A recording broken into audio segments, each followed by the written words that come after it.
வணக்கங்க. ஆ மறுபடியும் நான் பிச்சை கேட்குறேன். பிச்சை பிச்சை கேட்காதீங்கன்னு சொல்றீங்க. பட் வேற ஆப்ஷன் எனக்கு தெரியல. ஏன்னா, இது என்னுடைய பெர்சனல் அக்கவுண்ட்.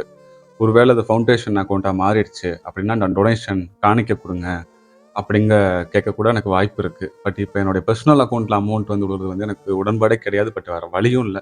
இப்ப இருக்க இறுக்கமான சிச்சுவேஷன்ல கேட்டு தான் ஆகணும். ஆ பிச்சை போடுங்க. அவ்வளோதான் நான் சொல்லுவேன். ஏன்னா, லாஸ்ட்டா நான் கேட்டு ஒரு 50 நாள் ஆச்சு. அந்த 50 நாள்ல பட்டு, அ அது போக 70 பிள்ளைங்களுக்கு ஏபிசி பண்ணது, கருத்தடை பண்ணது. ஸோ இந்த மாரி விஷயங்கள்லாம் அதில பண்ணிட்டோம். அதிலயுமே சில விஷயங்கள் கடன் தான் வாங்கியிருந்தேன். ஏன்னா வேற வழி இல்ல. இது நல்ல சான்ஸ் யூஸ் பண்ணணும் அப்படிங்கிற ஒரு விஷயம் தான். இன்னொன்னு முக்கியமான விஷயம் என்னன்னா, ஆ நான் வந்து பிள்ளைங்களுக்கு முடிஞ்ச வரைக்கும் உண்மையா இருப்பேங்க. இந்த பிள்ளைங்களுக்கு.